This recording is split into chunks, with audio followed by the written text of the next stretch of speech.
జీవితం అనేది సక్సెస్ అవుతుంది.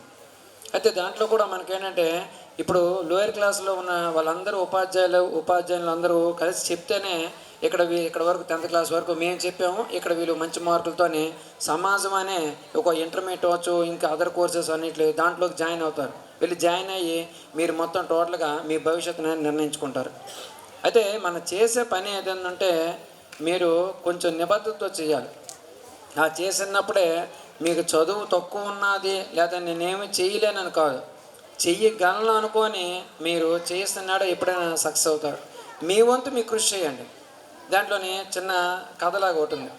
తండ్రి కొడుకులు ఉంటారు. తండ్రి ఎప్పుడేం చేస్తే కొడుకు తిడుతూనే ఉంటాడు, నువ్వు సరిగ్గా చదువుకోవని. స్కూల్లో కూడా కొంతమంది ఏంటంటే నువ్వు యావరేజ్ స్టూడెంట్ అని చెప్పేసి చెప్తుంటారు. వాడు ఏదో డిగ్రీ వరకు పాస్ అయిపోతాడు, పీజీ కూడా చేస్తాడు, ఏదో యావరేజ్గా ఉంటాడు. కానీ ఒక ఇంటర్వ్యూకి అన్ఎక్స్పెక్టెడ్గా వాడికి వస్తుంది ఇంటర్వ్యూ.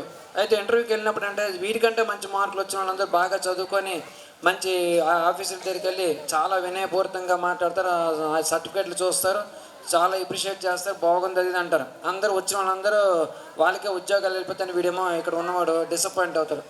కానీ అక్కడ వాళ్ళందరికీ చిన్న టెస్ట్ పెడతాడు. వచ్చిన వాళ్ళందరికీ పెద్ద హాలు 2-3 హాళ్ళు పెడతాడు. హాల్లోని ఫ్యాన్లు లైట్లు అన్నీ వేసే ఉంటాయి. ఫ్యాన్లు లైట్లు అన్నీ వేసే ఉంటాయి.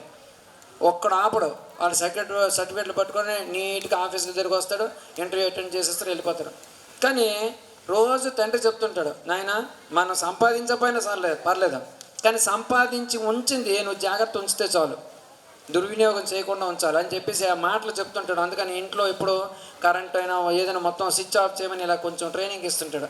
ఆ మాటలు ఆ అబ్బాయికి గుర్తొచ్చి ప్రతి హాల్లో ఉన్న లైట్లు ఫ్యాన్లు స్విచ్లు ఆపుకుంటూ మరీ వెళ్తాడు. వెళ్ళేసరికి ఆ ఇంటర్వ్యూ దగ్గరికి వెళ్ళేసరికి సర్టిఫికేట్ చూసేసరికి, సార్ నేను యావరేజ్నే, నాకు ఏదో హెల్ప్ చేయండి సార్ అది అంటే, నువ్వేం లేదు ఆల్రెడీ క్వాలిఫై అయిపోయావు, నీకు ఉద్యోగం వస్తుందన్నారు. ఎందుకంటే చదువుకన్నా మిన్న సంస్కారం అన్నది ఇంపార్టెంటు, మా ఉద్యోగం మేము ఇస్తే నువ్వు దాన్ని నిలబెట్టే అర్హత నీకు ఉన్నది, ఎందుకంటే సేవ్ చేస్తున్నావు, మా తాలూకా మొత్తం టోటల్గా ఎలా సేవ్ చేయగలవో నీకు తెలుసు కాబట్టి నీకు ఉద్యోగం ఇస్తున్నాను చెప్పేసాడు. అంటే